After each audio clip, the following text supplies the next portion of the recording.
Speaking of writing, I also I started blogging myself, and I wrote an essay on why I think qualia are necessary to be a universal explainer. Okay. Hey, you want to pitch us on it now, or should we? I'm down to chat.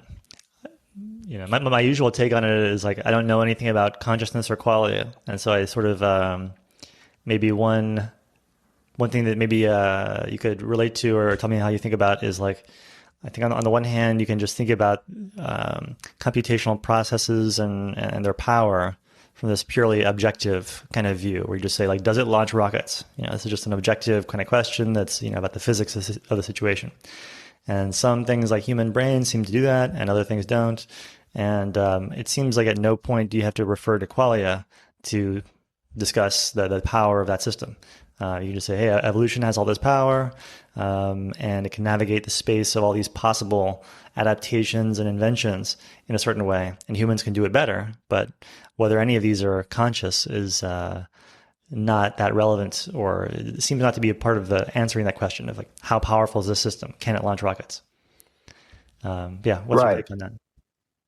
Well, so I don't know how qualia works, but I can give you the most compact version of my thesis, which is basically that in Deutschen circles, animals are often thought of as not having qualia, and that is used as a reason to say that's fine to eat animals, because it doesn't really matter whether you treat them. They're called meat robots. They don't really suffer any pain. They're automations.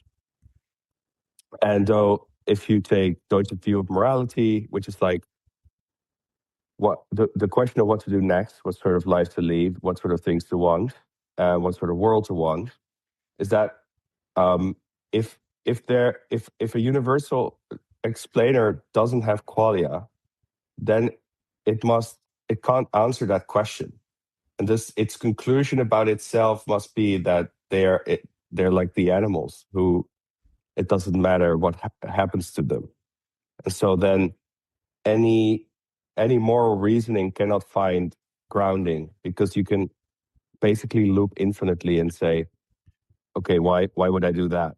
And then you can go on and say, well, why would I do that? So, if you want to get up in the morning, it's like, well, I have to go to work. Well, if I don't do that, I will lose my work, and that will be bad. But wait, why would it be bad? You can just never get there if you don't have something to say. Oh, at some point you're just like, well, that's just going to hurt, and it hurting, that sucks, and I don't want that.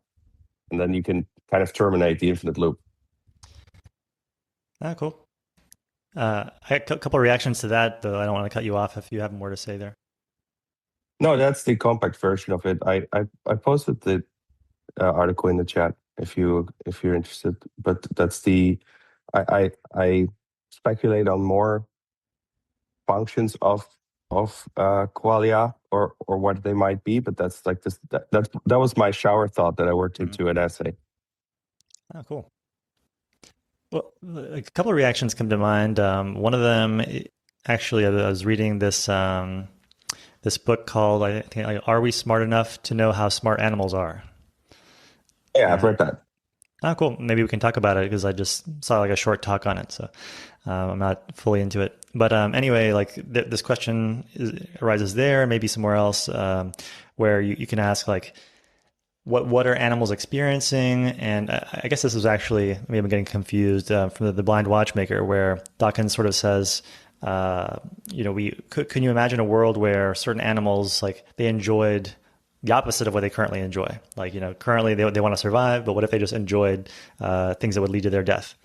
And so there's this question of what is the correspondence between what is like objectively good, or let's at least say objectively successful, like we'll survive, versus like what their feelings are.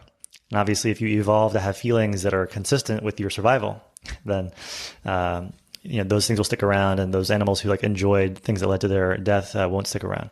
So this raises the question, though, like certain kinds of feelings or behaviors are successful, but what if you just said, hey, we're going to train or like change all the animals so they enjoy death, and then we just kill them all? Like if morality is about subjectivity, then that's a legal move. And if so grounding in subjectivity doesn't seem to get you anywhere, because you could just say, well, I'll change myself to enjoy getting killed, and then I'll get killed. And as far as maximizing and subjectivity goes, the subjective happiness, we've done that. Yeah, some people even do that.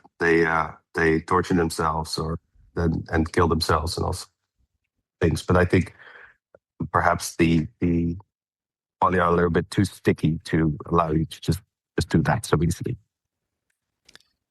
So I guess that's the question is yeah, well, what is the correspondence there? But even then, if you say that, then you're kind of, I think there's like religious arguments that are sort of similar, where there's this question about like, if what God says is the right thing, or in this case you say like, if qualia is the thing we should care about, then okay, we could just leave it at that.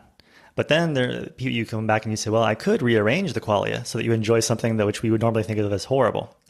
Or you could come back and say, what if God said this horrible thing like killing all the babies was a good thing? And then the reaction to that in both cases is sort of like, well, maybe you couldn't do that. Maybe like, and in the religious argument, you'd say, well, if God wouldn't say to kill all the babies, why not?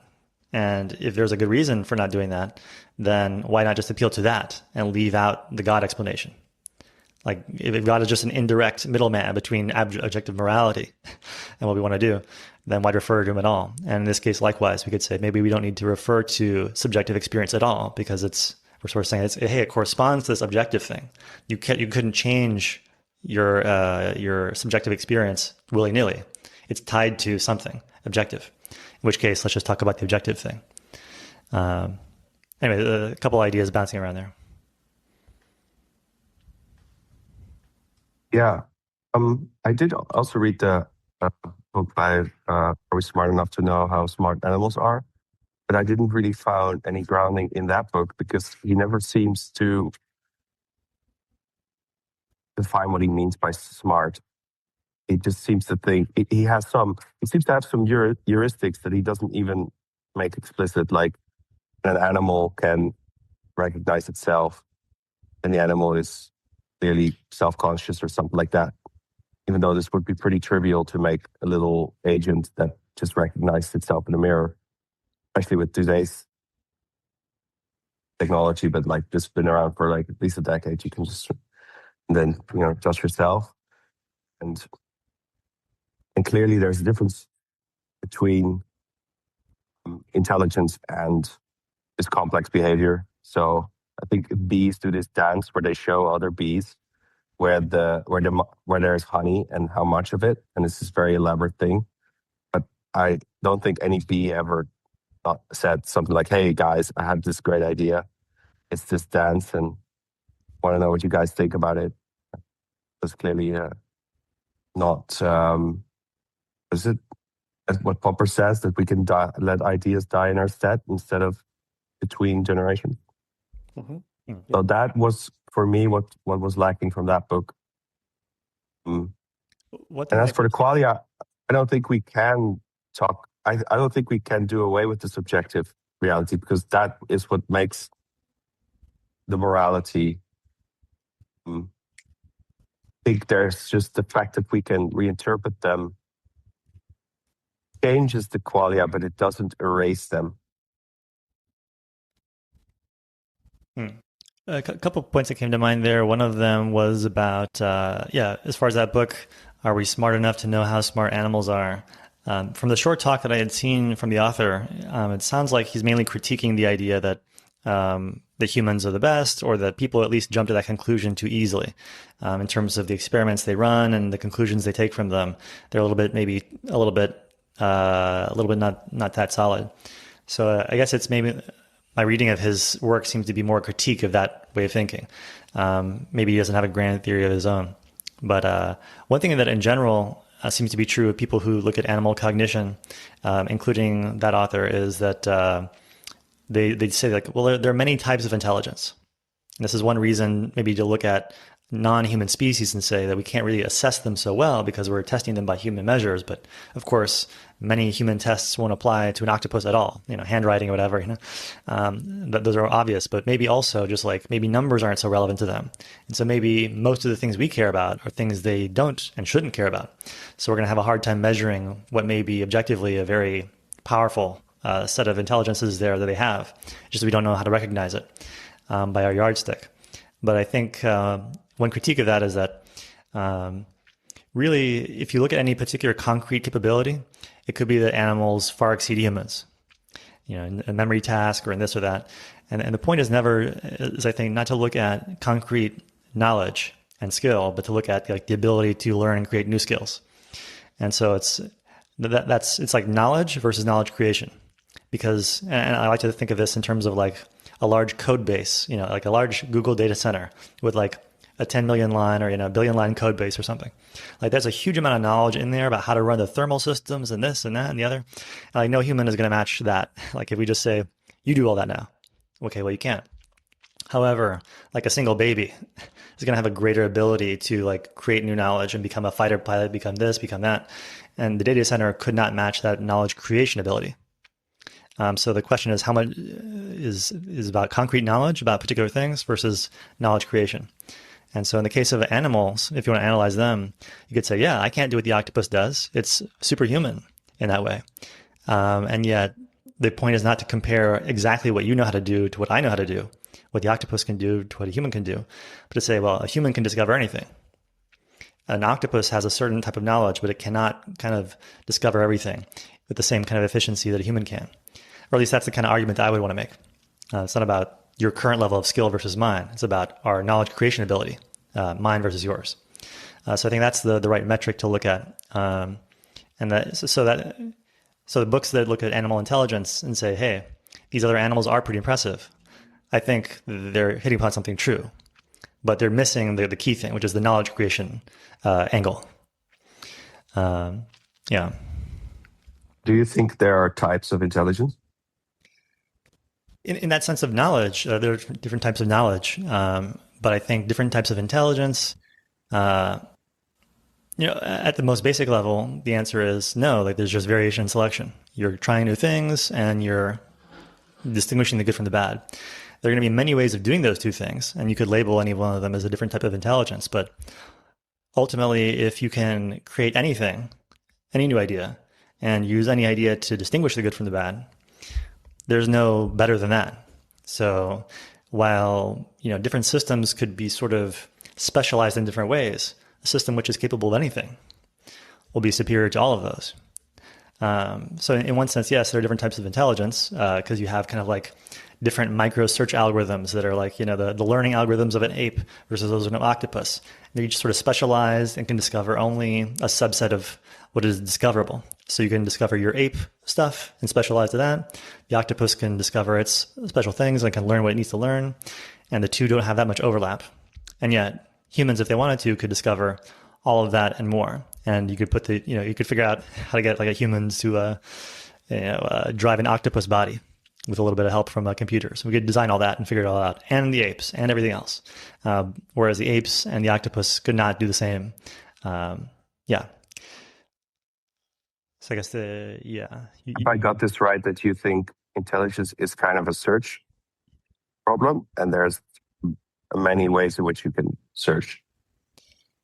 Yeah, I guess I would say is like if you're going to talk about there being multiple types of intelligence, I guess the best. I may just be going on a vague because it's been like 2 months. I listened to your podcast with Brett Hall, and I kind of remember you saying something about multiple intelligences, but maybe I just completely misheard. So I was exercising at the same time. Yeah, I think it's helpful to think about like computers in this respect, because you could have two different special purpose computers, for instance, and they don't have and their special purpose. I mean, they aren't general purpose. They couldn't compute anything. So you have this computer over here, which can compute 10 things. You have a different computer over there, which can compute another 10 things, different ones. And then if you look at the system, you'd say, hey, there's different types of computation. And, because I have these two systems and they can do different computational things and they don't overlap. And yet, Turing can come along and say, hey, I have a universal system that can do anything. And so, okay, now we have two limited systems and one universal system. Now let's ask that question again, like, are there multiple types of computation? You say, well, what's really happening here is you have some systems which are limited and sort of non-overlapping and different in what they can do, but you also have something which can do everything.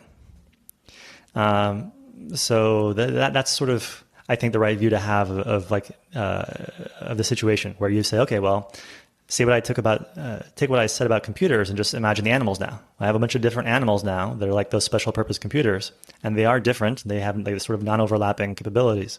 There's also us at the top who can do everything. And so that's the most distinguishing thing about us. But even a system that can Yes. do everything can be differently efficient than other systems that can do everything.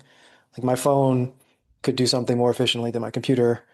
My computer with a GPU can do something more efficient than a computer without a GPU, and so on. So they are, they can have the same repertoire, completely,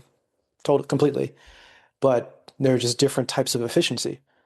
And would that be considered a different type of intelligence? If I can process something emotionally differently than I can process something logically, would we consider that a different type of intelligence, or should we just still say it's just variation selection? There are certain kinds of differences. Hardware differences are one, but they aren't the only. More important are sort of the more software differences. And so if you and I are talking now, or let's say, I'm converted to be on silicon hardware, but I have the same software that I do have now. Well, then I could be operating much more quickly than you or much more slowly, but like the core software will be the same. And obviously, depending on the speed my hardware is running, that will affect kind of, our relative employability or something like that, But the core steps I'll be taking will be the same kinds of steps you're taking, just more quickly or less quickly. Contrast that to a system where it's me playing chess versus the chess program playing chess. Like those are doing this task in radically different ways. The answer, or part of what to notice here, is just that, you can look at hardware differences if you're interested in those, but the software differences I think are generally more important, but both are relevant. Yeah.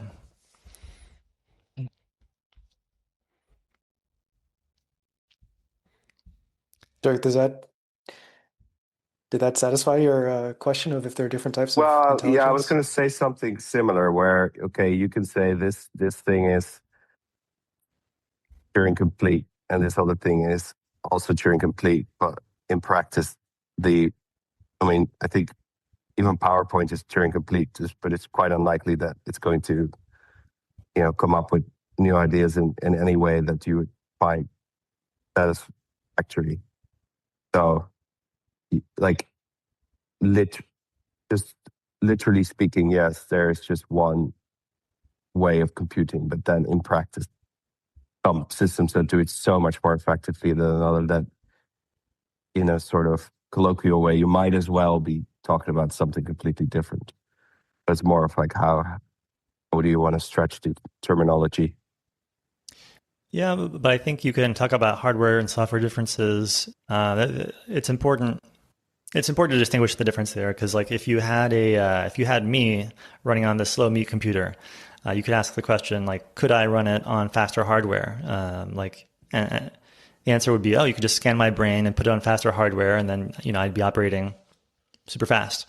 That's something that you could do, and it would just be a hardware change. Whereas some slower chess playing algorithm that's good only at chess, you could say, hey, I want it to discover proteins and things like that. Well, no hardware change could achieve that. It's like a software change that you would need to expand what it can do and that sort of thing. So I think it's important to know whether the difference you're talking about in performance is a purely hardware thing or a software thing. In the case of neural networks, for instance, it's like, oh, we just needed faster hardware and the same algorithms kind of work.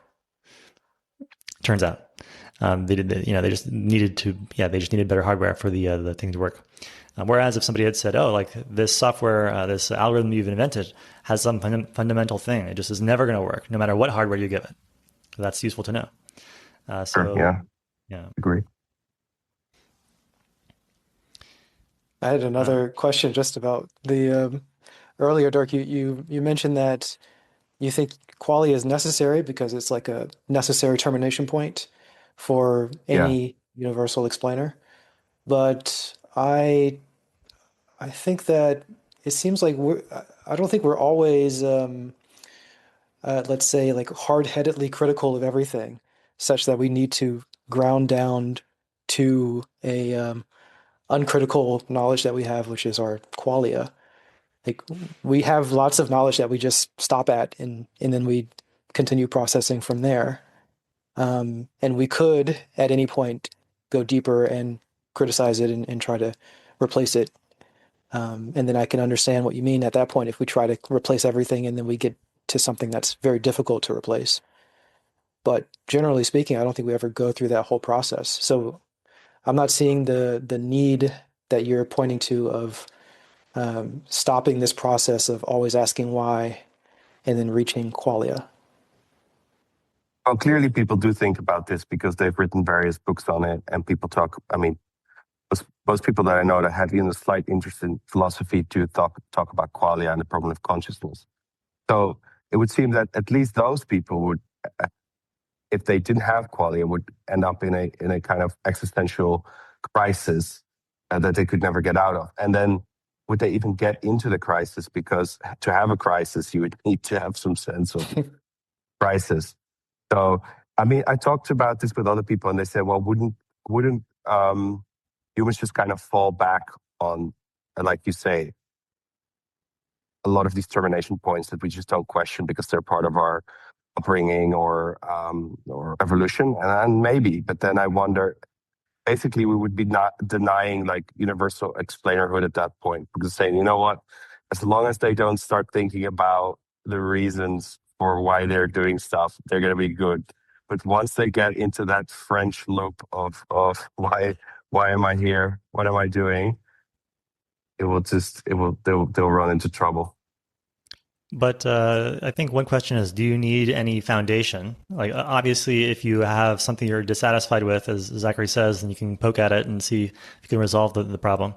But like, the search for some ultimate bottoming out or grounding of anything is like never going to be possible for the usual reasons, because you could just say, hey, why that? And so even if you propose subjectivity as like the sort of basis for morality, there's going to be a question as to why. Why is that the basis for morality?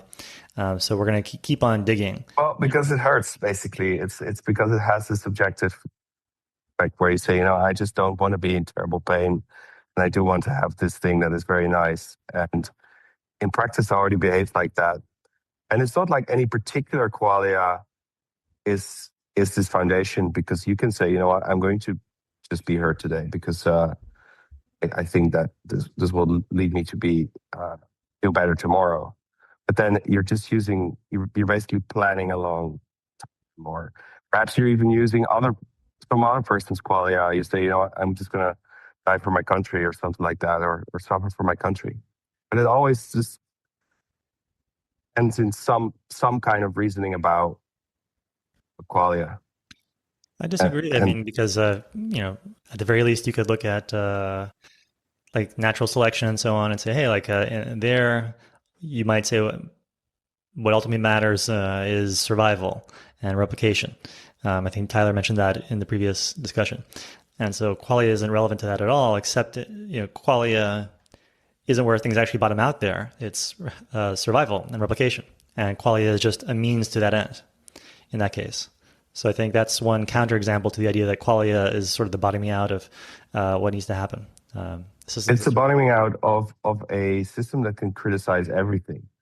So animals don't need it because they don't do that. So they basically, as Zachary describes, they just execute their programs.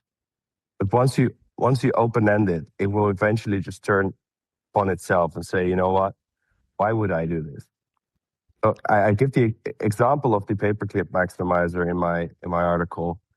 It's so because you if you do have the paperclip maximizer, you never load it with a program of how to actually do that. So I'll have to go like, okay, I'm supposed to maximize paperclips. Well, let's see how I could do that. But at some point, it will just say, "Well, what am I doing? Why am I making these paper clips? What are they even for? Like, nobody's using them, and I'm just piling them up in this warehouse, and this is pretty boring." And it would halt. No, either you've built in this, like, I definitely want to have paperclips as this like termination state that it cannot question, but that's essentially like it's a kind of slavery. Whereas if it can loop on any part of itself, then why would it just continue to do this? Why would it have creativity on all these ridiculously complicated fronts? Like it would have to go and devise plans on how to figure out how to get as much whatever paper clips are made of or what they could be made of. I guess you can use plastic or titanium or gold, and it would have to gather all these researches, come up with comprehensive plans. But for some reason, it would never go like, "Hey, wait a minute, why am I doing this?"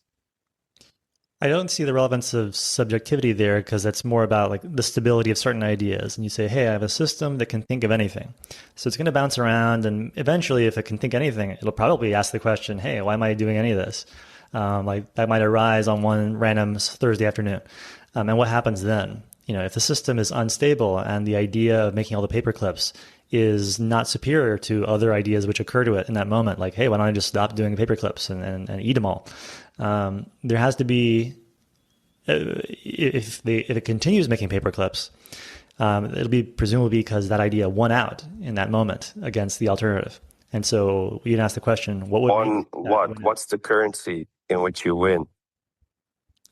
But yeah, if you step back even for a moment there and ask, by what criteria, you might say. I don't know if there's a universal currency for that kind of thing. You'd say, hey, there's a competition being run between making paper clips and taking a break. What makes making paper clips win in that moment? And there's different opportunities, different possible answers to that. That will be the general question. And then you can say, hey, maybe subjectivity has something to do with that, or maybe it doesn't. That's the general question. My argument is that the only reason that question has any winning argument is because there's at least one person with qualia affected by the decision. Otherwise, it doesn't matter what you do. It's like, they're being beautiful landscapes on a planet that we cannot go to. It's just a waste of space, or the Earth without people. I think another thing about that, you're putting qualia as the foundation for morality. I think that might be fine. I'm not sure, but I'm just proposing an alternative. If you have a system that can solve all your problems, it will be irrational to stop it. So that in itself could be a foundation for morality. In that sense, it's irrational to disrupt other people from their knowledge creation system. And then it would also be irrational to stop a AI or anything of that nature. And it would also be irrational to throw away a calculator when you need to use a calculator to solve a problem. It's irrational to disrupt the knowledge creation process you have available to you or around you. In that case, you don't. What do you mean throw away a calculator?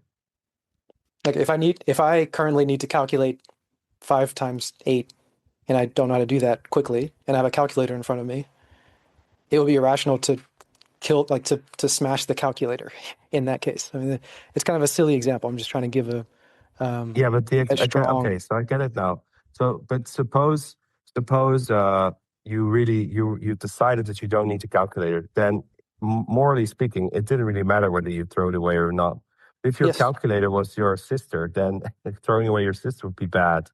But your sister can solve any problem.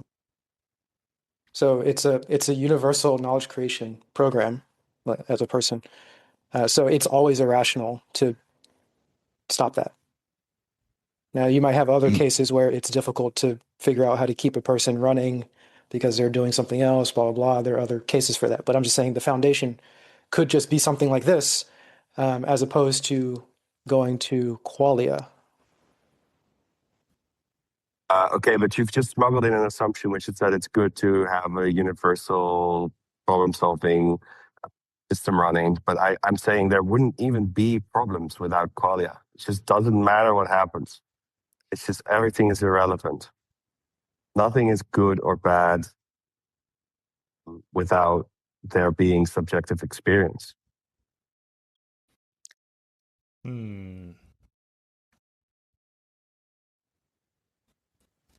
I don't know. It seems a little bit difficult to get around this point that you could just reprogram qualia in principle, like, unless you have some other independent thing that says, "Oh, you can't reprogram your qualia to be whatever." Because if you can reprogram qualia arbitrarily, then you just say, "Hey, I'm just gonna turn," I guess they call it wire heading and things like that. Just I'm gonna turn that number to 1,000,000, and then literally nothing else. In a way, you could say actually the opposite of what you say is true. You say qualia is the only thing that matters, and without qualia, there is no morality. But if qualia is the only thing that matters, then really there's no independent morality, because we just take that number and turn it to 1,000,000,000,000, and then literally nothing else matters. We could all die, kill everything. We just disconnect all of those other things from qualia. Wait, but if you die, you don't have qualia. Second. If you die, you don't have qualia. Well, so this question of qualia being the only thing that matters is also open to a question of, like, in what sense? Because you could say, hey, what matters is that you experience you never experience low qualia, or a bad qualia. That's one kind of thing. Or you could say, I want to maximize. That's a cultural interpretation. That is like a cultural interpretation of what's a good experience, but it still needs the qualia to even have this judgment. But just so culture could say. I just want to make one point here, which is that yeah. if we're talking about qualia and trying to measure it, you're open to different types of measures, including the total amount and duration. You say a long time of good qualia, or you could say I want to minimize the amount of bad qualia. So let's just turn everybody's number to 1,000,000,000,000 and then kill everybody, and so that nobody's experiencing bad qualia. You would need an independent theory of which of these measures of qualia is the one that you actually are trying to maximize or improve upon. Yes, we'll be fallible in our morality still. But I think, it's tricky because, again, if we're going back to qualia being the only thing that matters, I guess we could go back to the idea of foundations and say, like, why is that true? Is there any independent argument for that? Well, he's just saying that it's not replaceable, right? I feel like I've asked you this before, Dirk, and I don't remember if you gave a fleshed out answer, but you think that some qualia is primitive in some way and totally not replaceable? So I think for you to have a marketplace of basically experiences, you need at least you need good and bad, and how good and how bad. Good and bad, and how good and how bad, and those are not. You can't replace that with anything else. No, you need that. You need those two dimensions, or let's say, is that a one dimensional? You need at least a skill like that. Otherwise, you don't have weighings. Okay, and then does that answer the question that Carlos just asked? Like, why qualia? Because that's the primitive. You just need that. There's no other option. You need it if you have a system that is prone to question everything. It might even be the same, and that's more speculative or even more speculative for me, but it might even be kind of what occurs when you loop criticism on itself. Well, one thought, by the way, that was occurring to me here is that as long as we're talking about qualia and maybe some universal measure of quality of something, like, hey, we should do this because it's got more qualia utility than that. If we step back and ask one other question, which is, can you compare one type of experience to another? That's sort of, we're already assuming that. We're saying, hey, we want this because it's got more of quality than this other thing. But quality is a cool word. Quality. There we go. And so let's look at a different question for a second, the idea of wealth. Deutsch talks about wealth and says, wealth is not a number. Wealth is particular things that you know how to do. And so if you know how to bake a cake and make a fire, okay, you know how to do those two things. That is your wealth. And I know how to make a spaceship. Okay. But it's not like we have a single number that compares what we can do. You can't compare making a spaceship to making a cake, or you could compare it many ways, but fundamentally the thing here is I know how to do these two things, you know how to do that one thing. But again, we're not even measuring the number of things we know how to do. Because if I know how to do one important thing and you know how to do a million unimportant things, again, the number of things you know is not the important thing. So it's just a set of specific things that you're comparing. You're comparing one set of things you know to one set of things I know. And that's the nature of your wealth and my wealth and how to look at them, compare them. There's no single number involved here. And so it could be the same. There isn't a number, perhaps, but is there an objective? I just want to finish that one thing, which is that could be true of qualia as well, where you have this one set of experiences and this other set of experiences. They're not directly comparable in any single number. So that's just to put a point on that. Yes, that's possible. Though, if you believe in objective reality, there must be some way in which one is better than the other. Yeah, it could be that like there are many ways of assessing, your wealth versus mine, and somebody in 1800s with all their wealth, we'd say, hey, like they don't know how to do what we know how to do, and there are definite comparisons you can do, but it isn't as simple as a number. Because suppose they knew how to do something 100 years ago, they had some theory that has been forgotten that is essential to today. Like, okay, that's also something relevant. In addition to the fact that they were mostly ignorant of most of what we know, somebody back then might have known something that is really valuable. Yeah. Well, perhaps it's the same. Perhaps your example of wealth is a good example, because there is some abstraction of your wealth versus my wealth. It's just very hard to get by. So there's an objective truth whether you are more wealthy than I am, but we can only just guess. And the idea that we would get to that number is already, it's such a difficult task that we find it silly to even think of that being a number. But it can still be that there's the abstraction that points. I've seen a video by Deutsch recently where we say we have statements that point to abstractions, and the abstractions point to like the real truth about the universe.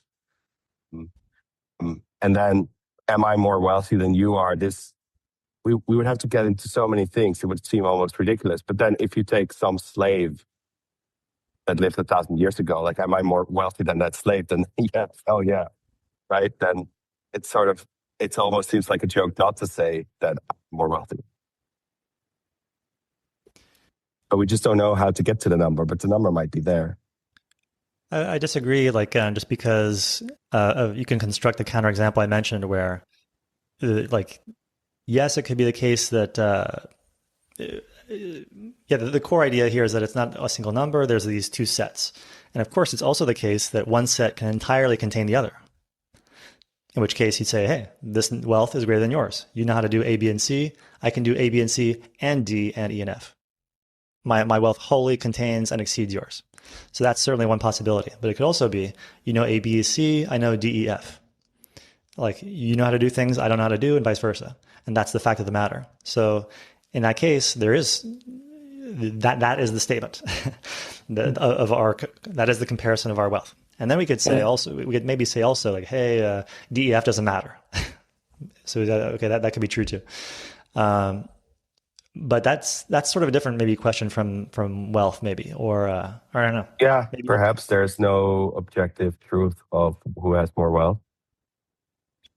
Well, again, I think it's not so much there's no objective truth as to who has more wealth or something. It's just that the nature of this thing is not expressible in terms of more or less. It's like saying, like, I don't know, like, it's like in science, saying, like, who has more discoveries? You can ask that question, I guess, but in some ways you're going to be a little bit mistaken because, so-and-so has 1 trillion papers that nobody cares about, and then you have Einstein with a couple of papers. Like, asking who has more discoveries in that context, sort of, you're like, you can ask the question, but it's not really the thing. And in the case I mentioned with wealth, you can say who has more things they know how to do in their set. I know A, you know A, B, C times 100. So the set of things you have is larger. But again, does that matter? And maybe it doesn't. Maybe So it's not that you can't ask who has more. Another way of, that relevant. I think that's another way of phrasing that perhaps there is no objective answer to who has more. Because I don't think there is an objective answer to who has more discoveries, because it just depends on how you're going to define the discovery. Because, what if someone else has made it already, but you didn't know about it? Or what if you just split up your idea into 10 different papers? Did you make 10? So perhaps wealth is like that, and there's no objectively having more wealth than another. But then I would find it yeah, it's still, but with there's clearly people who have more discoveries than people who have.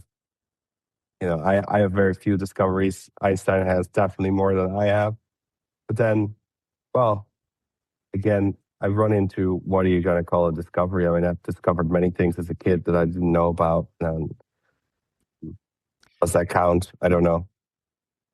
Yeah. I It think wasn't a scientific one. Wasn't worth the paper. yeah, I think the core argument that I'm making is something just about the comparison is more rich and diverse than we might appreciate. And so that when it comes to comparing two different types of wealth or two different types of like quality experiences, it's not going to be a single measure of utility. Very likely, it's going to be this richer thing where it's like, okay, I know this, you know that, I had this experience, you had that experience, and now there's just this very open-ended set of ways of analyzing that situation. And this is sort of true in general, for instance, of like comparing militaries. It's like you have these capabilities, I have these capabilities. Asking who has more capabilities is not going to tell you who's going to win when you and I fight, because that depends on specifically how we counter each other and this and that.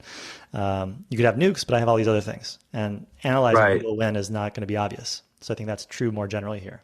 No single Well, measure. I think we have to distinguish the interpersonal um, comparison of like qualia versus my qualia versus your qualia.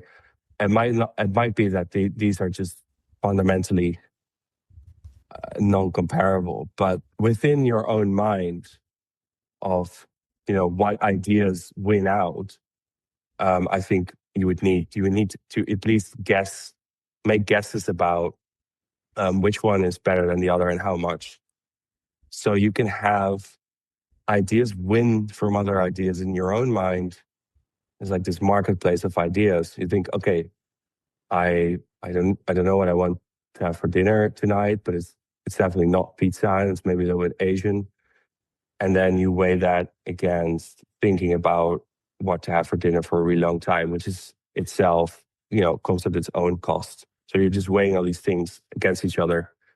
Then something could win out for me, even though like your experience of food is just something entirely different from mine. Like they're almost different things. Yeah. I think, there are general questions about like whether or not we would converge. Like in a trillion years, would we discover like, hey, you've hit upon an area of cuisine that is actually quite rich and that you don't get bored by, and that I'm interested in these more basic dishes for now. But then, in a billion years, I discover that this is McDonald's gets boring after a while. So this other area, which is maybe not so easy to get into and understand, is nevertheless worthwhile eventually because I just got tired of the other thing.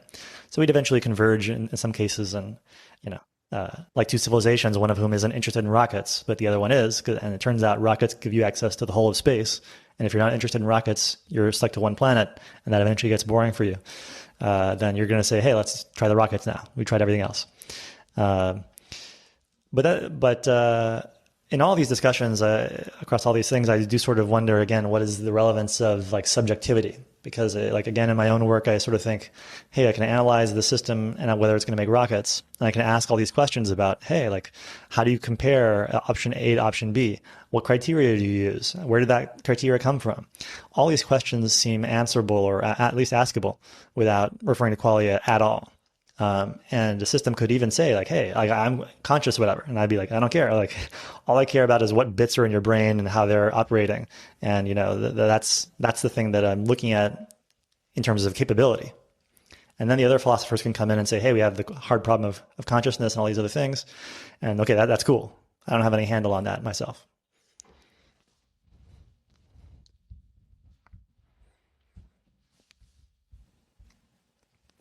I'm with you on that, Carlos. Okay. I saw that once I started mentioning McDonald's, you sort of lit up Um, there. So I was wondering. yeah, you're speaking my language about food and people converging on objective tastes. That sounds like that's my alley. Nice. Yeah, I'm Did very any interested particular in that. idea occur to you in terms of art there or? Yeah, I mean, I think food is art, generally speaking. So, yeah, I think people would learn how to taste better, as in taste food better and appreciate food better, and then they would converge. I don't know if they would actually converge to a point, but they would go towards each other and progress away from what we have today towards something better. I think a part of that, by What the do you way, is think of also the that you double like cheeseburger? learn to. Go ahead. He asked what I think of the double cheeseburger, and I think well, I don't particularly like it personally, but I like the idea of it. I think cheeseburgers and junk food and other stuff, it's quite tasty. I wish there were a way to enjoy it without any of the health detriments and so on. But in terms of the flavor and the mouthfeel and the total experience of it, it's amazing. Amazing technology. I agree. Yeah. I was also going to say, like, when it comes to these matters of taste and so on, a large part of that is like the difficulty of understanding, like some new thing. And so it's like, hey, like if you want to learn, I tried climbing recently, like, there's problems in doing that successfully and having a good experience and so on for everything else. And one of the things that we get better at as a civilization over time is like being able to learn these things more cheaply. So it doesn't take 6 months to sort of get why you should be interested in some particular type of tea. Like right now, I have a friend who likes tea, and to me, it's all just water. Um, Yeah. I'm slightly overstating it, but that tends to be how it is. So as somebody used to drinking Coke and so on, all these things seem so much weaker to my taste. So I don't fully grasp all the differences, and I get pretty bored. But obviously, I'm seeing that other people are having a different experience, and so I see that is an option to maybe gain that. But I'm not either that motivated because I don't see like that it's that valuable, and that I want to put in the time to get it. But if somebody could say like, "Oh, hey, we figured this way of teaching you in like one sitting, what's cool about it?" and so you can get it, then that's nice. The same is true for everything with teaching science and so on. Like people learn how to say, okay, how do you go into a room of kids who have never heard about quantum theory and try to get them excited about it? And people are inventing new ways of doing that and saying everything's going to go dark, double slit experiment time, and here's this, here's that, and people get prizes for being good science communicators. And so ditto for everything else. So as the cost lowers, I think that's one thing that would encourage convergence on any given true thing, including art and everything else. Absolutely. And we just need better ways of communicating this, or even knowing that it's, based on knowledge and that you can train or you can develop your tastes and appreciation. All that kind of stuff is kind of missing, I think, with the typical way of thinking about art and beauty. And yeah, hopefully that'll change. It's a little bit of what I'm here for. Nice. What do you think about modern art? I feel like Love I'm being gaslit by it. It depends on which one. I can't just say broadly, but I generally like it. But it depends again, like there are specific works of art that are good, there's some that are not good. I think the main thing to look at is that art is a play of knowledge. So some art is going to be displaying new knowledge. And generally, if you're displaying new knowledge, you're going to need new standards for appreciating that new knowledge. So it's going to be more subtle than you're used to. So if you're used to evaluating a work of art by certain standards, when you have new knowledge created in a new work of art, it's going to be more subtle or different from the standards that you normally have. So you're going to have to learn how to do that differently. But that's to say there's a case for that, in when that happens. But the general dislike for modern art also encompasses some overly, let's say, subjective, meaning that they're not creating new knowledge that's general. They're kind of creating new knowledge that doesn't apply widely. And it's all based on their own subjective feelings or their own subjective knowledge. Um, in which case, I'm with you on that. You're getting gaslit. Yeah, it's not worth anything. Right. Okay. And modern art isn't a good name for this, I guess, because that would encompass everything that's just new. Um, but I mean specifically the kind where seeing isn't believing, and I have to learn about the story of how this particular thing got into the museum. Whereas with the art I tend to like, I don't need to know anything about the story, and the story only adds to my experience if I learn it. But it doesn't require a reading before I even understand what I'm looking at. Right. Yeah, and I think that there is a distinction because I think learning is not a bad thing. Learning is good, and if you want to learn, if you want to be able to appreciate something subtle, you're going to have knowledge up front to be able to appreciate that. Like even to read a book, you need to know how to read first, but then you also need to know how to hold the book. You need to know how to flip the page. These are things you need to know. But as you pointed out, if you need to learn the history of the particular person, that's just subjective knowledge, or I like to call it arbitrary knowledge. And if your knowledge, if the knowledge that you're trying to present is dependent on subjective knowledge, so dependent that if you didn't know the subjective knowledge, then you can't appreciate the actual knowledge being presented, I would just say it's worthless. So, No. Juan Or, Carlos, let's hear it. I was going to say, I would say it's just different. I would say it's more of a literary experience, which is also art, but I think that we would then judge it by the quality of the memoir, say, rather than if you say, here's some camping chairs and they represent my feminist struggles, then who knows, that could be very interesting if the writing about the feminist struggles are really interesting for some reason. Right. But then I'll have to judge it as a memoir or something rather than those chairs. Right, but that's a different. You can have, there are different things. There's lots of different knowledge embodied in a work of art. That's how I like to say it. I know Carlos doesn't quite like the phrasing of that, but yeah, there's lots of different things embodied in the work of art. So like you can have a work of art about just somebody's life, and that's interesting. But what I'm saying is that is necessarily subjective because it's limited by the knowledge of needing to know about that person's life. So you wouldn't. Sorry, go on, Carlos, if you want to. No, I was going to say like the subjective is an odd way to describe just like an objective description of something. Like if they've written it down there for you to read, then it doesn't seem like there's any. Doesn't seem quite right to call that subjective. It's like, oh, hey, I did this A, B, and C, and that's how you got to this painting here. I threw it into the center of the sun and then retrieved it, with a big rope. Like that's cool. And so I agree with Dirk that like that's just a different type of medium. Like some kind of media are like purely instrumental music with no lyrics. And you'd say, hey, I don't have to learn a language to understand the lyrics. And then somebody says, hey, I have a song in French. You have to learn French to understand the lyrics. You'd say, that's a whole different thing. I'm not supposed to have to learn a new language to learn to understand all the words in this thing. And you'd rightly say, hey, it's a different kind of thing. And it has its own rules, but it's related to what you know, but it also has something new.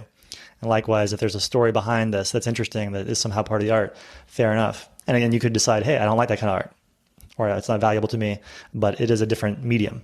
And I think that's the right way to describe it. I don't know that subjectivity is so much a part of it, unless somebody said, like, oh, hey, like, I'm not going to tell you why, but I really enjoyed making this painting. I have no way of explaining it to you. It's ineffable. It's only in my head. In that case, anybody could say that. Right. But if they've presented some story to you, then you can just look at that story. Yes, and I agree with all that, and I'm only saying subjective just to be a bit casual, I guess, with it.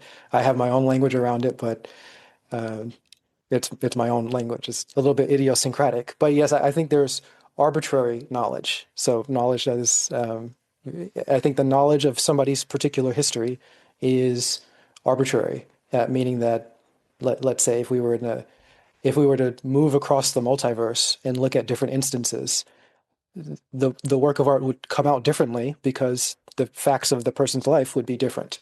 Different brushstrokes are also quite specific. Well, if it's done specifically or if it's done for a particular reason, then okay.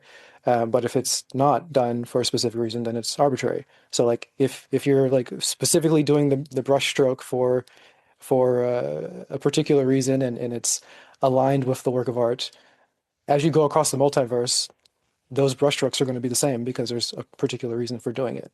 But if you're only doing it for some reason that I'm calling arbitrary, it would not be consistent across the multiverse.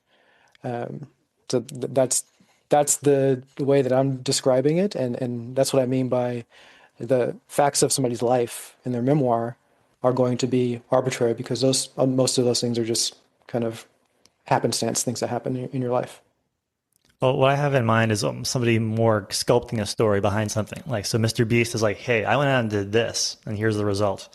And like, that was very sculpted. It wasn't just like, Yes. oh, I happened to whatever, and here's the thing. So that's part of the art there. Yes, yeah. So there's different there's different levels of arbitrariness that you can have, and I'm saying to the extent that it's very arbitrary, it is inherently limited to that arbitrary context because it wouldn't work in, it doesn't appear in different parts of the multiverse because that arbitrary context isn't there.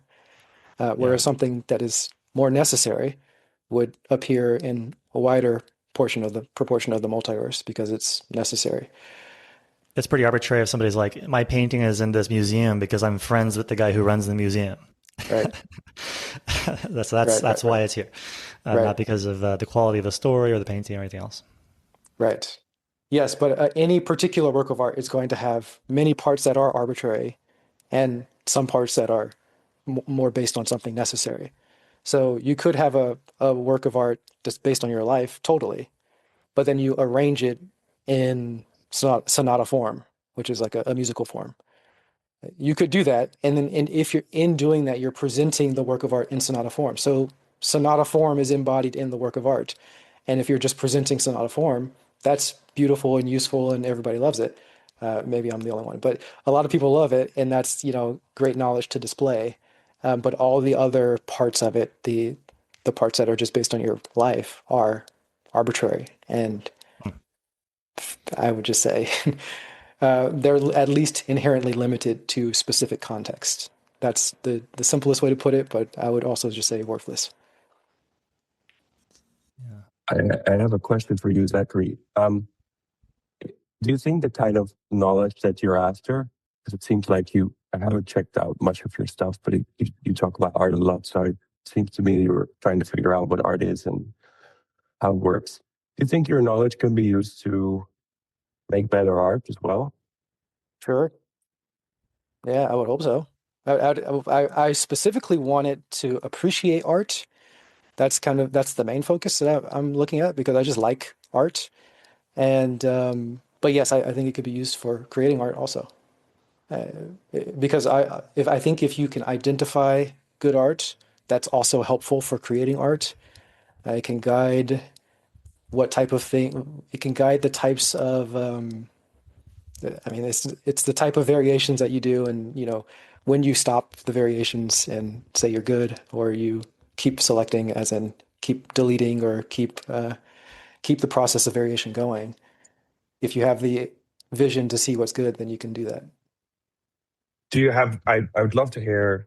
If you have an interesting anecdote of how this search of knowledge of yours has led you to perhaps a kind of art or appreciation of a kind of art that you hadn't imagined before? Yes, so there have been many TV shows recently that I've watched, and even right before coming into contact with David Deutsch's philosophy, I watched this anime called Pluto, and I thought it was kind of interesting as I was watching it, but it left me so frustrated at the end because it didn't pay off anything. Like none of the things were tied together. But then I learned a little bit about the sort of knowledge first framing of it, and I started thinking of it in that sense. And I started to see it differently as it presents lots of new knowledge. It doesn't present the new knowledge in the way that I would expect a good movie to, present things and tie it all up. It just presents interesting ideas, which could be taken by me or by anybody else and put into another work of art. So it's like presenting ideas as opposed to putting them all together into a useful technology. But I think people in the future could put it together into what I'm calling a useful technology, as in an actual good and self-contained work of art. So something like that. Do you, Yeah. do you think in this context that your initial watching of that show, is it Pluto, what were you wrong in judging it Yes. to be bad? Yes. But what about there? Like, it's possible to say that your critique is correct, but it could be that, as Popper likes to say, I would rather somebody suggest something fruitful and false than somebody just say 2 + 2 is 4. Like, I already know that it's true, but it's not fruitful. So I think you could say, hey, this thing is horribly wrong in a bunch of ways. Like they fucked up the filming and this and that, but like the core idea was amazing and there's so much that you could take away from it. Or like they had such a great idea that they could have made amazing. They failed, but like they almost Right. got there. So I think there's a way of saying that. Yeah, and that's what I'm trying to convey. That's what I learned from trying to understand David Deutsch's philosophy and applying it to art. But before I had David Deutsch's philosophy and applied it to art, I just thought that the show sucked, and I was mad about it. I was disturbed by that show. But luckily, right, like the week after I finished watching that show, I watched David Deutsch's Why Our Flowers Beautiful, and it immediately changed my mind about that show.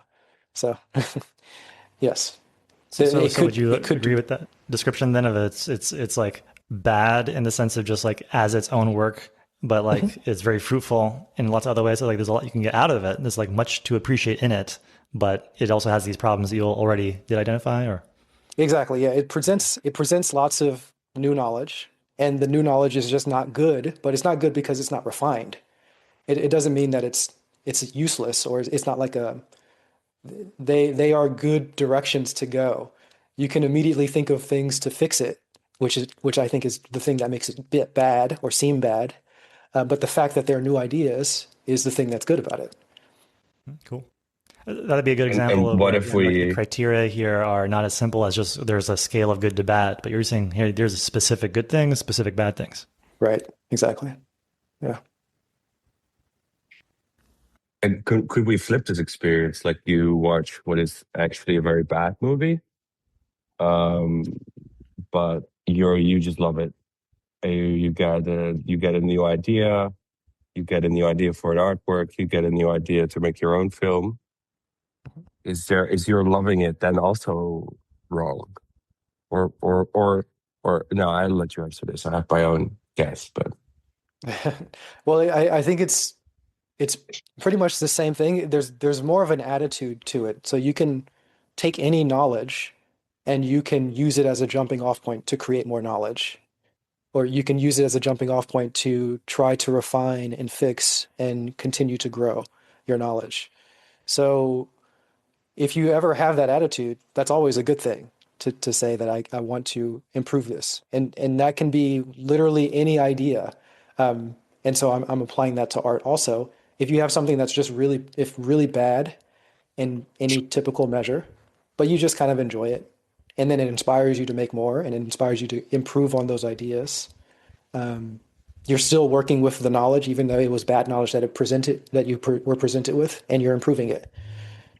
I like this idea from Popper of there's something containing truth. He's like, like Mhm. you could say it's false, but like there's a lot of good stuff there. So let's try and extract Yes. that and continue on. So it's trying to get the most out of something and not just dismiss it. Yes. Yes. Yes. is the enjoyment important? So suppose I were watching um, some Shakespeare and I'm bored. I'm not really enjoying it, but at the same time, I'm recognizing it as amazing. How's that work? Um, I I experience this very often with a lot of things that um, a lot of things that I enjoy.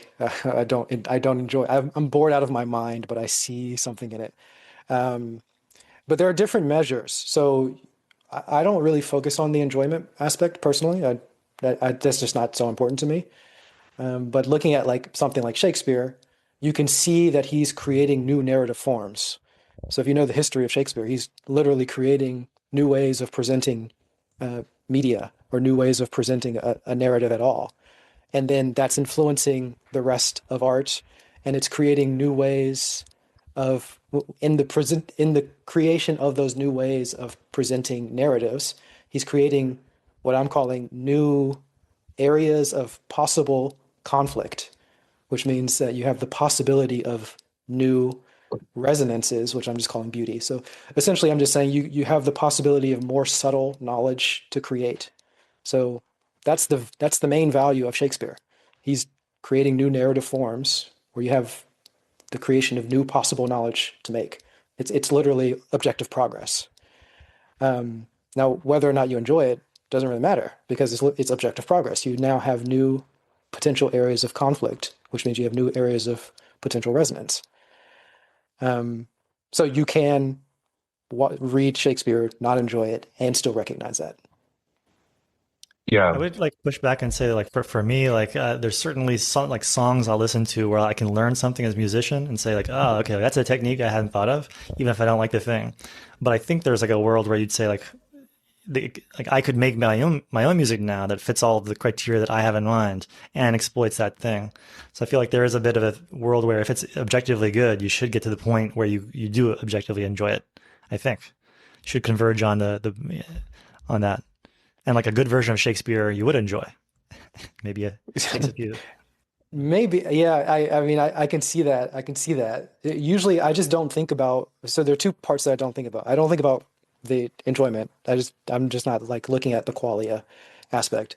I'm also not looking at the entire work of art. So I'm not usually now from this perspective of knowledge. I'm thinking of the knowledge embodied in the work of art as opposed to the work of art itself, right? It's similar to I want to look at the genes and not the vehicle for the genes, which is the organism. So that's kind of how I take it, and I'm not really super concerned about the entire work of art. Like I don't care if Shakespeare is good. The fact that he created new knowledge and that knowledge can be used in other works of art and it's creating new possible transformations or new possible knowledge, that's the part that's important to me.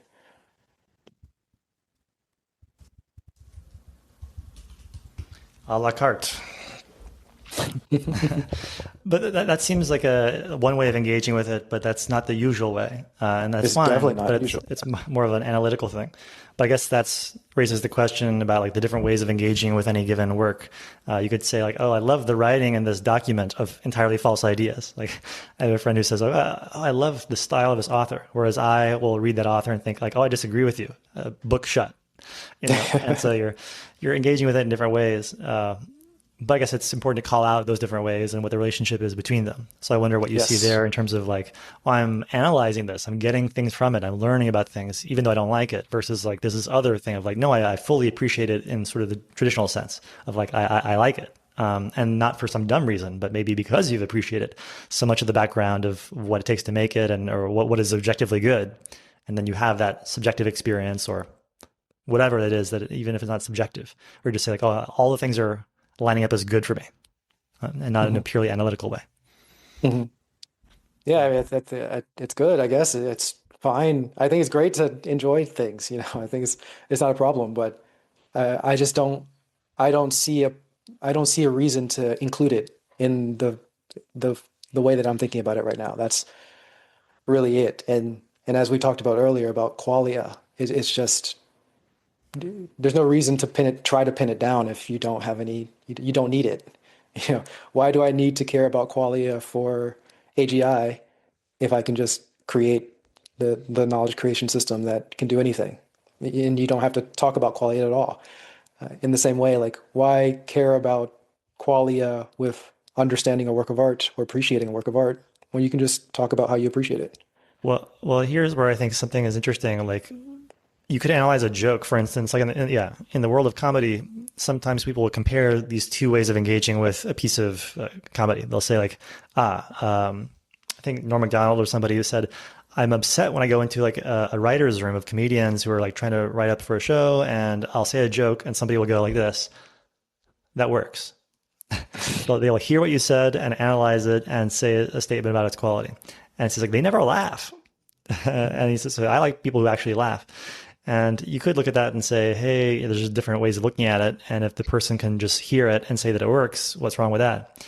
But I think you could contrast that maybe with a world where, I think Daniel Dennett has this book on humor called Inside Jokes. And I've read a small amount of it, but he just points out that there's this computational difference or this computational process happening as you take in a joke.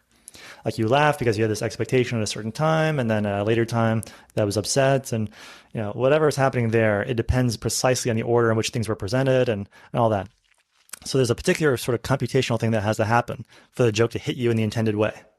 If it comes out of order, it doesn't work. Even though if you heard it out of order, you could maybe fix it, or somebody could say like, I'm telling it to you out of order, and then after I tell it to you out of order, I'll tell you that I meant to put it in the reverse order. And then you could go, oh, okay, I could see how that could work. but you're not having the same experience that you would have had if you were told it correctly the first time. And so one question you can ask is, yeah, what is the difference between the wrong joke, the wrong order told and then post corrected versus the original correct joke told you in the proper way? Like, I don't know that you can have the experience, or we can mentally reconstruct the proper telling of the joke, exactly what you would have experienced, from the improper telling of the joke. So if you come and tell me, hey, I have this artwork, I'm looking at it this analytical way, but what if that's not the way that is a sort of maybe a true appreciation, or the intended appreciation, or there's a certain other way of getting it where you just vibe with it, perhaps because you had all this prior experiences, that no analytical thing is going to perfectly reproduce. So in that case, it'd be like, oh, it's like, again, playing tennis, no amount of mathematics is going to give you the muscle memory to do the actual thing that is required. Even though there is this close relationship between the math and the muscle memory. So, yeah, I wonder about that. Yeah, I think that there's just different types of processing, and you can process things in the regular way, like hearing a joke in order, and then having your expectations come up, and then having your expectations reversed, and then you laugh, and that's one form of processing. And then you could also just process the whole thing out of order and understand what would happen, and that's still the same process. It's it's a substrate independent calculation, so you can calculate it through the emotional whatever, or the sort of intuitive way, or you can calculate it on paper and literally get the same thing. So I kind of disagree with that. I think this is where maybe a matter of like representations of knowledge are kind of interesting, because you can represent the same data ostensibly in a table or a chart. Yep. And so if you said, hey, it's the same data, I'd say that's true in a sense, but the representation is different, and it makes different operations easy or hard. There are things you could do with a table that you couldn't easily do with a chart, and vice versa. So I think there's something similar happening when we say, hey, I did my explicit analytical analysis of this piece of work versus like, oh, I appreciate it, quote unquote. I just absorbed it in this intuitive way. And people sometimes fetishize like, oh, I never write anything down. I never think about it. I just do it. Like a lot of musicians are like that. Like the feel is the only thing that matters. So you can see people kind of going to either end of the spectrum. But anyway, there's this difference there. And so I think it's not quite right to say that like, oh, it's just the same thing. There is some sense of sameness. There's a relationship between the graph and the chart, and the table, but they are still different also. Right. They're in different forms, but the knowledge that is being embodied, I'm just asserting that they're the same. But of course, they're the same in some way and different in some other ways. I also just want to say that I like to play with enjoying media out of order. So I mentioned before with you that I was watching Pluribus through clips before I started actually watching the show, and I thought that was immensely enjoyable to get it out of order, out of context, before I actually sat down and watched it in order and in context. I also recently did this with another TV show called Ripley, and I watched the episodes out of order, and I thought it was amazing to watch the episodes out of order. I super, super duper enjoyed it, and there was a lot of things I could analyze. I don't know if I could analyze it better or worse, because obviously I didn't watch it in order first and then watch it out of order. To compare, or I don't have an easy test for comparing those two things. But I've been recently attempting to watch media out of order, and it's been a pleasant process. Yeah. But I just would contrast that, I think, like any editor might say, like, it would be better in this order or that order. And so I think like that's open for debate, whether any given medium should be in this order or that order. And there's lots of interesting questions there. But I guess I'm just more interested in the idea that how far you can get, or what is the comparability between one type of analysis versus another type of analysis where it's more intuitive. Because there are so many cases where the intuitive representation of knowledge is important. Like you cannot play tennis if you cannot compute the proper things at the proper speed. Then again, you might say, hey, I can make a robot that runs the math really fast. Right. And it can play tennis in a way that humans could not, because we couldn't do that math that quickly, explicitly. Right. So, there's an open question there as to whether or not it's just like a hardware issue. like we kind of mentioned earlier, is it an algorithmic thing? Like we're doing fundamentally different types of art appreciation if you're using a pen and paper to analyze this thing in its pieces, and I'm just having this intuitive experience. But maybe if we just sped you up with your pen and paper, that would be the same thing.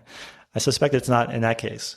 Because there's like particular things that are happening as you're like going through a piece of music where, you know, there's like an echo of some previous thing you've heard at the beginning. And you recognize the echo halfway through as you're doing this. So that's something that is happening in a very sort of like highly tuned way. Like the composer made it so it's like just enough to be interesting, but not boring and not totally sound new. And if they had spaced things apart a little bit differently, it wouldn't have hit your nervous system in quite the same way. You wouldn't recognize it, or if it would seem too boring or whatever. So they've tuned it so that when you listen to it straight through in this particular way, you'll have this type of experience. Whereas you could just type into a computer program, like show me the similarity of all the different parts of this piece of music, and you just visually see like, oh, the thing that happened in the beginning of the song is similar in this way and different in this way to what happened in the middle of the song.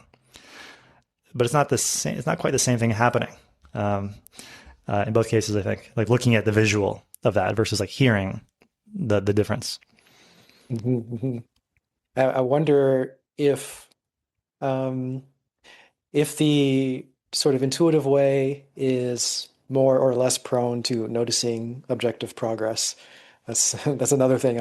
I'm interested in this conception of aesthetic progress currently, and I think the current way that most people think about art doesn't lend itself to even noticing aesthetic progress, and maybe it's just not. Maybe it's not attuned to that. Maybe the regular way of enjoying works of art is not attuned to that. I'm not really sure. Yeah. I think like neither side is like privileged, like your intuitive knowledge versus your explicit knowledge. And sometimes like something happens and you have a vibe about it. You don't know how to express it, but there's some knowledge there that is, you don't have in a written form.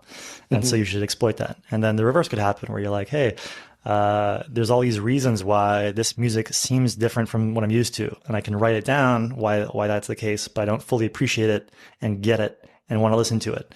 But maybe it's the case that there's a way of taking that explicit knowledge of like, hey, this uses harmonies in this way and whatever. And you're not used to it, but I'm just telling you, these are the facts of the matter. And there's probably a path to where you get it in a more intuitive way and whatever. So maybe that inspires you to put a little bit more effort into the listening of that genre so that you do then get it sort of more in your bones. And I guess from what I said before, I would say like the getting it in your bones part is like a legitimate new like knowledge creation process that is not the same as having it in written form somewhere. Interesting. I still think they are the same, but they are different in some ways. I don't know how to really formalize how to say this because I think they're capturing the same knowledge. But then I also recognize that if there's variations in the different forms, you're going to get different results. The knowledge is going to be different. Like if I misspeak, I can say something and you can mishear it, or I can write something and you can misread it, and you're going to mishear something different than you misread. And in the same way, if I give you the knowledge on paper, or if I give you like in sheet music, and if I give you the knowledge in audio, you're going to have a different way of processing that and mishearing it or hearing it and so on. But I still think it's the same knowledge being presented. Well, one thing that's interesting is like looking at like, I've heard said that people who know how to compose or are familiar with sheet music can like look at a piece of sheet music and read it and sort of imagine what it would sound like. And so there's a close thing happening there that most people looking at a sheet of music wouldn't hear the music. But I think in this question of, hey, what is the relationship between like this explicit representation of the music on the sheet versus sort of the auditory experience? There's evidently a difference there, like between those two things happening. And the composer can have both at once. They can go from the explicit thing to the auditory experience just by looking at the paper, maybe. But maybe I can't do that. But I think if you're saying that the two things are the same, then it doesn't really matter whether or not you can have the auditory experience. You can just look at the paper. Well, But I do think that people are differently efficient, and we're trained differently to efficiently process in slightly different ways. So like I can literally read, and I can also listen to somebody talk, but I can, you know, I'm much more efficient at listening to somebody talk than I am at reading, personally. Now, somebody else might be more efficient at reading than listening to somebody talk, or somebody might listen to people at like 5 times speed on YouTube or whatever, and um, that's different from listening at 1 time speed, and that's different from speed reading a book. Anyway, I'm saying all those are different things, and you just have to learn how to read sheet music. Like I know how to read sheet music, and I can very clearly see, like if I'm looking at classical music, I can hear, I can notice when is it moving to the dominant key as opposed to the tonic key. When is it into like a weirder key? Did it just shift suddenly? Is there a perfect cadence into the wrong key somewhere? And that's interesting, and I can just see that by looking. Or I can see like there's a theme that's being repeated here and here and here. I can just see that by looking. Um, but you just have to be trained in reading to know how to read quickly. yeah, I could imagine a case hmm, where you can see something explicitly on the paper, but maybe you would be able to describe like, oh, you went and you changed keys in this piece of music in a particular way, and so you would be able to recognize that from looking at the sheet music, but you might be confused as to why that's significant or what the experience of that would be or like why they did that or whatever, and you might Hmm. be like, oh, I need to actually like play this on the piano or listen to it to kind of get what's happening there. There's something missing from your understanding just by looking at the sheet music there. Hmm. That would Yes, yeah, could be it a, definitely happens. Yeah, it does happen. Yeah. And another curiosity, I'm not sure if this is in your favor or in my favor, but just a curiosity to add to the conversation.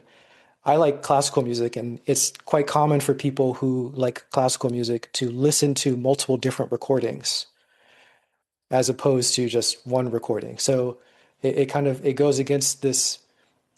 Let's say there's one camp of people who, if they're going to go to the symphony, they would want to just go blind. They don't have anything. They want to take it all in for the first time. And there's another camp of people who will listen to multiple different recordings, read the sheet music beforehand. They have all of the knowledge preloaded, and then they go to the symphony and they experience it differently. So there's these two different ways of appreciating a work of art, and it's with all of the knowledge preloaded or with nothing preloaded. I quite like the preloading.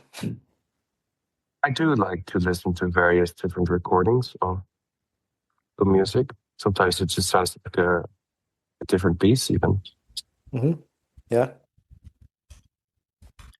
it's interesting because in that case, presumably you're hearing the differences, that's something that's interesting.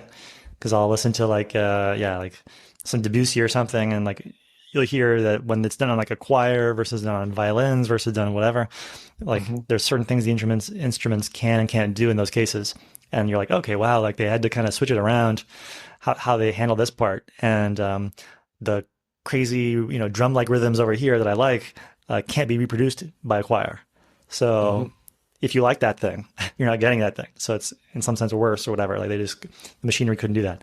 And yet then you have some other part of the music that's like more richly harmonic or something. And you're like, whoa, I haven't heard that part done before. Or maybe Hmm. you liked the drum like rhythm that's very sharp, but then when it's made all smooth, at first you're disappointed, but then you sort of are hearing it differently. So you're getting this different spin on it based on what the instruments can do. Um, and yeah, and you're noticing that in a way that if you had just heard that piece directly without having any other touch points or reference, you wouldn't have noticed that difference. You just said, "Oh, here's a thing. Here's a melody. That's that." You're not hearing like, "Oh, this is that piece I know reformulated in this way." Right. Yeah. And that's a case of, I think, having the same knowledge presented in many different ways, and you interpret it differently because you're processing it differently. Of course, it's the music itself is being processed differently by different performers. So maybe that's a different way of putting it too. But hearing the same thing and reading the same thing, and that you're absorbing the knowledge in different ways. Absorbing obviously isn't the right term here, but you're you're conjecturing the knowledge. You're being sparked to conjecture the knowledge in different ways, I guess. Yeah, it's interesting to look at just the notion of similarities and differences. This is relevant in so many cases, but in this case, you could say, in one sense, like, hey, everybody's having a different experience. And when I say a sentence, everybody's understanding that in a slightly different way. And yet, obviously, if we're having a conversation that's sensible, like we're not understanding it in totally different ways. If I say, hey, there's a bucket over there, you're not imagining a spaceship. Even though you may imagine a different bucket. So there are differences, and then there are big differences. But there's also these similarities. And I'm usually thinking of that incidentally in the context of the types of intelligence and this kind of thing. Like, hey, there's this unified framework where everybody's just, if you're creative, it's because you're coming up with new ideas and able to tell which ones are good and bad, and that's in common. And yet there are also these enormous differences, and so you want to do both. You want to you get to the most hardcore understanding of what is really similar, but then also say what's different. And so in this case of like understanding a musical piece, you could say, okay, yeah, like there are these differences. Let's really understand the diversity going on there. And then also understand, well, yeah, what is similar? Because there must be something there. And if we're all saying the piece is good, then we must all be, either we're saying it's good for different reasons, because it contains many things that are good, but maybe we're also converging on what's good about this piece. So I think, yeah, lean both ways. I think there's a tendency to want to kind of say, oh, everything's really similar or everything's really different. But I think the really cool thing is when you sort of see the both. There are similarities and differences, and let's get really clear about both of them. Right. And I think that the knowledge, there's some knowledge there that's going to be hard to vary in some sense. In that sense, it's equal or it's equivalent across all of the different formulations of a work of art or a song. But then there's going to be other things that are they're going to be unique per recording, and they can be enjoyed per recording, but they're not going to be overlapping or generalized to other things. And both of those things are great. It's both great to appreciate the hard to vary aspect of a particular recording and the more less hard to vary aspect. I think that's just my formulation of it. I'm not sure if it's a proper or the best way to formulate it, but that's how I think of it. Yeah. Nice. Any other closing thoughts? I've had one idea. I've been listening, lurking here this whole time. I've been thinking, I think Zachary mentioned subjective something, or someone mentioned subjectivity. And I've just been trying to figure out what the status of subjectivity actually is, given that all the knowledge a person has is all the knowledge of the world a person has is internal to them. There is no direct access to the external world. So where does that leave subjectivity and subjective viewpoints and anything? Does that term even have really a use? I mean, what is the difference between, well, let's see, objective things are out there. We are conjecturing, but I don't know, all of our knowledge, including our objective knowledge, is only subjective. So I don't know. I don't know what's going on there, but I've been wrestling with that the past several minutes. So any thoughts are welcome. I think for me, the idea of subjective never really enters my mind. I just think there are things that are in your head and nowhere else. Fair enough. And that's something to note. There are things which are, qualia that we don't know how to describe as like physical terms. Okay, that's fair enough. There's an interesting difference between the physical stuff and this more ethereal qualia, and that's worth noting. But to me, it seems like talking about those particular types of facts. And so, so I wonder if there's something that seems missing there from your notion of subjectivity that I haven't. Yeah, well, no, I'm not really. I'm wondering if just the notion of subjectivity is kind of pre-Popperian in some sense. Like it has no, it's not really helping. It's not explaining anything, I guess, basically. Popper has like the whole three worlds thing, so I think it's pretty firmly within Popperian to Popper to think about it. The world one is the physical world, world two is the subjective world, and then world three is the objective knowledge. Anyway, I don't particularly like the term subjective or even objective. I like to just think Mm. about reach. There's knowledge and it has reach. And sometimes the reach is inherently limited to some context. And if we notice that the reach is limited, let's say, to a particular person on one particular occasion, that would be kind of like the quintessential version of subjective. Your knowledge doesn't reach anywhere. It can't be externally validated or even observed. It can't be replaced. There's nothing that anybody can do with it. But then you have something has reach, and it can be used in many contexts, and other people can externally see it, and other people can externally criticize it and improve it. And to the extent that something is very, very far-reaching, then it's more objective. But again, I just don't like the term objective. I think we can just look at the reach. And even if there are no people involved, you can just say something has got a low reach or a high reach, and like just some algorithm, made the thing. And so you say, hey, how good is that thing? And it's, either applies in a very small range of circumstances or a large range. And you could ask that question of a molecule. How many situations is that molecule useful? Exactly. Yes. Yeah. Cool. I had another thought there, which was earlier, like Dirk, you were kind of asking a question which was very interesting, which was, hey, Zachary, like, do you have, has like epistemology helped you concretely and like understanding or changing like what you appreciate and that kind of thing? And I think that raises like this more general question that's very interesting of like, what is the value of epistemology in practice? What can it get you? What can't it get you? Like, because sometimes I think, hey, if you know epistemology, like, shouldn't you be able to like immediately go out and like run SpaceX? And so, well, probably not. Never mind, like that. There's a lot of domain knowledge there about rockets, but also like there are like particular problems that come up in running a company that if you haven't run a company, like you haven't run into that problem, you don't know how to solve it, even if you have these general ideas that are useful.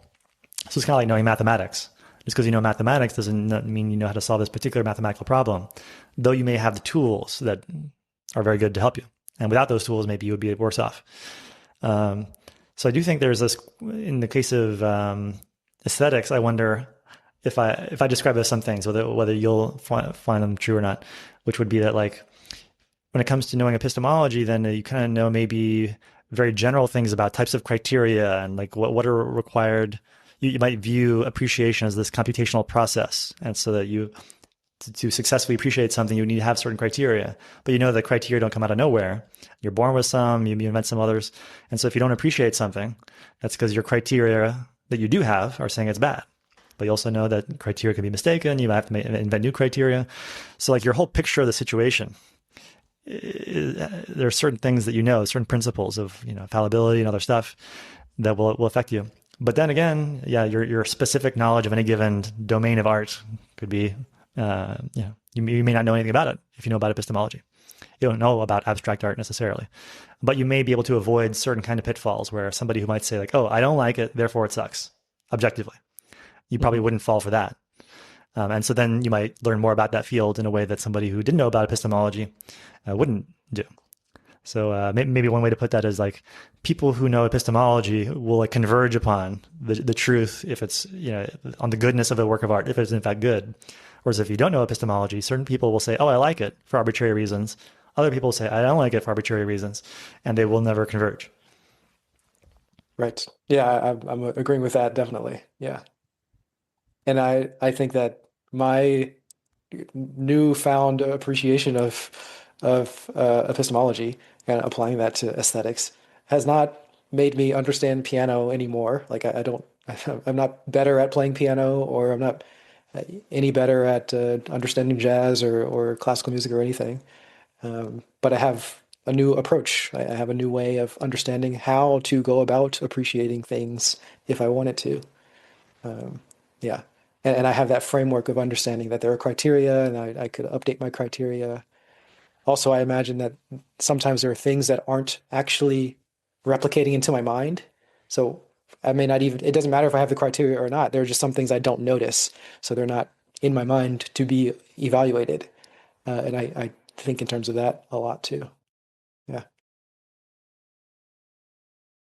Nice. Yeah, I think it's interesting because on the one hand, it's like I want to say epistemology is really powerful. On the other hand, as you say, like there's this domain knowledge where it doesn't necessarily help you at all. Um, and so there's this mix, going back to like the idea of wealth and how do you compare different types of things. Like if you were to say, hey, how valuable is epistemological knowledge compared to musical knowledge? Well, it's tricky because in one sense, hey, if you know a lot about piano, you play piano really well, that's very valuable in that circumstance. And yet somebody who has the wrong epistemology could get hopelessly stuck for decades and never make a certain kind of decision if they have this misconception about like, I either intuitively like the art and it's good, or if I don't intuitively like it, it's bad. Like if you're really wedded to that idea and don't see the problem there with a deeper epistemology, then you could go your whole life without ever questioning that, oh, this thing that I thought I disliked is therefore objectively worthless. I will never invest in learning about it.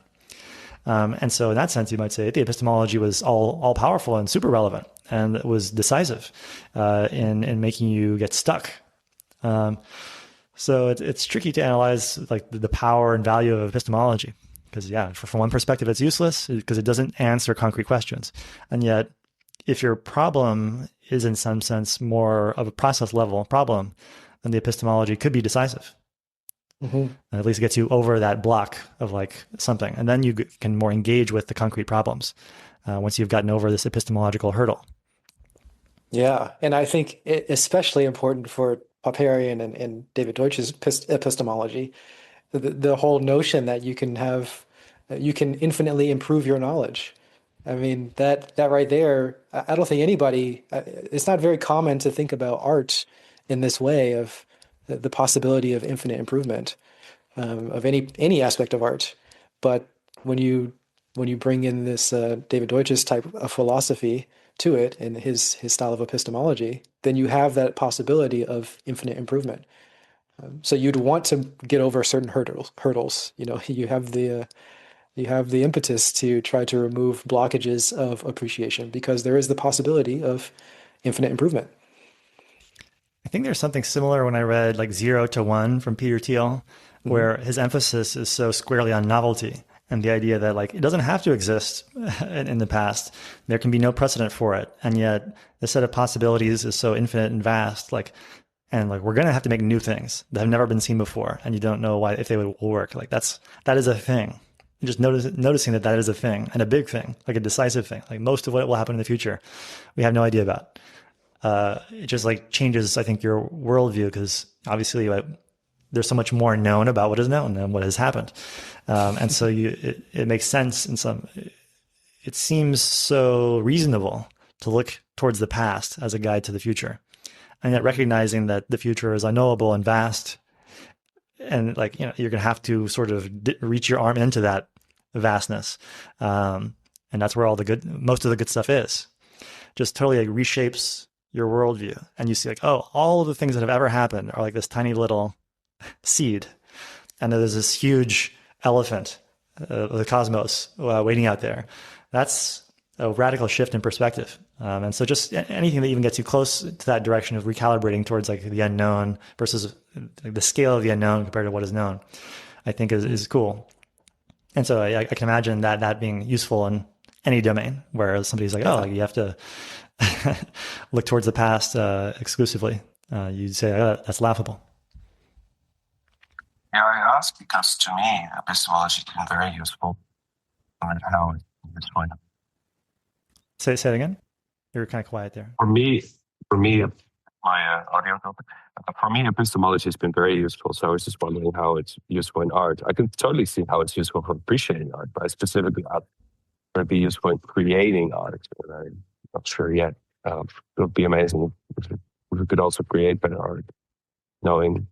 But it makes sense if you know what good art is, you might be better at making it.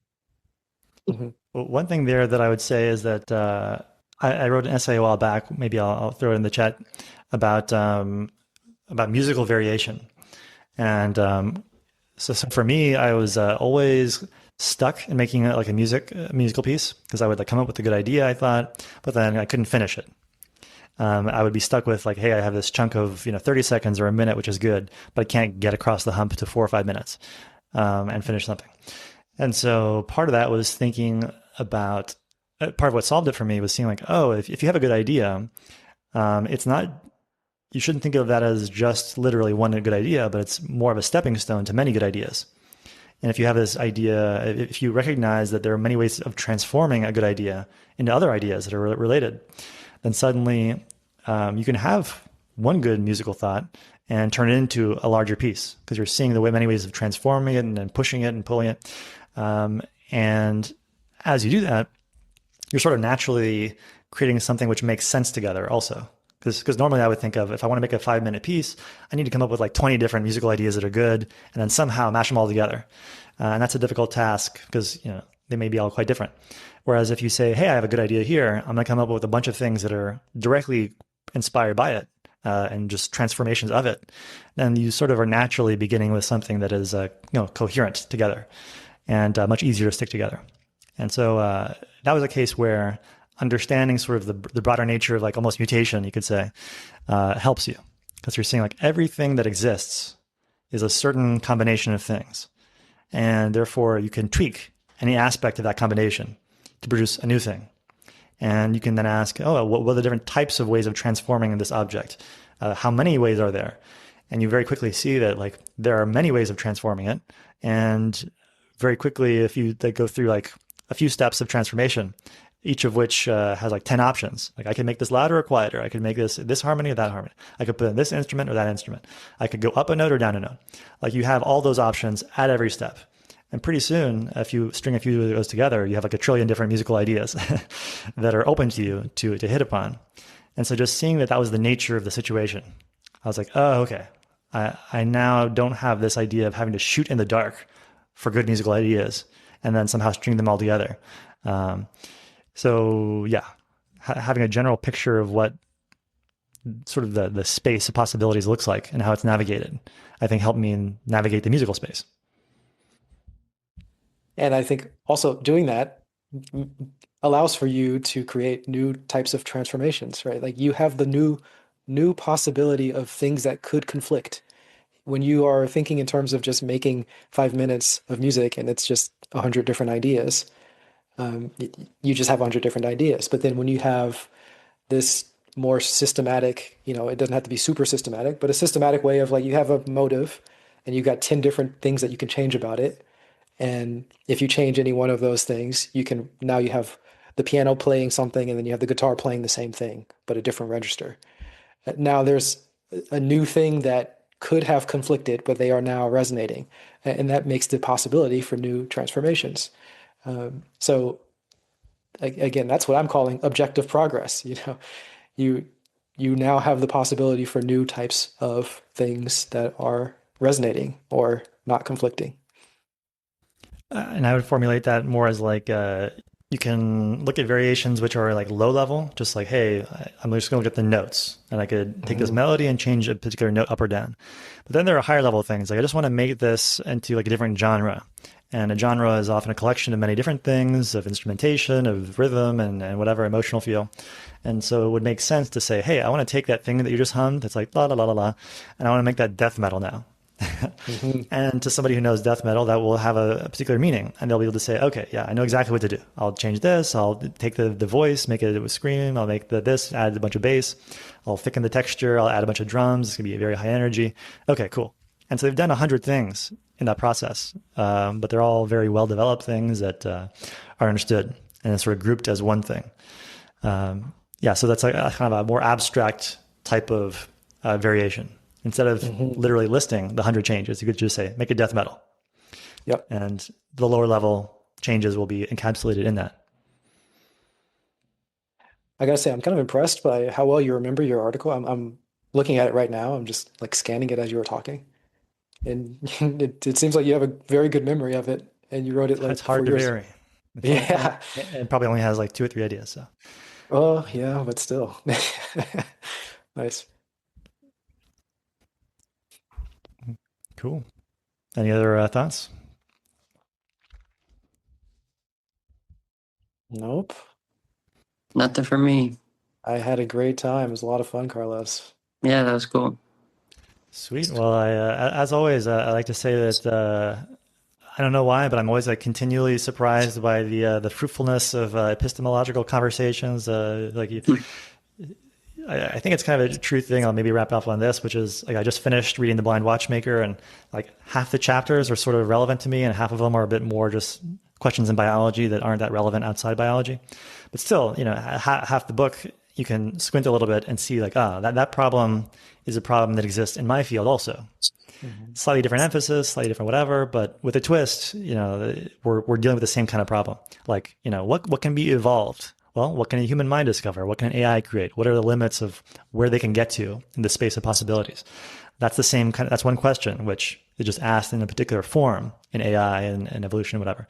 And so with aesthetics too, it's interesting that like there are these aesthetic questions, but they are related closely with little twists to these more general ones. So I shouldn't be surprised at this point that that's true, but it's always fun to be shown it again. But cool. So with that, adios, everybody. Fun as always. So, yeah. Fun as always. Nice talk. Adios. Yeah.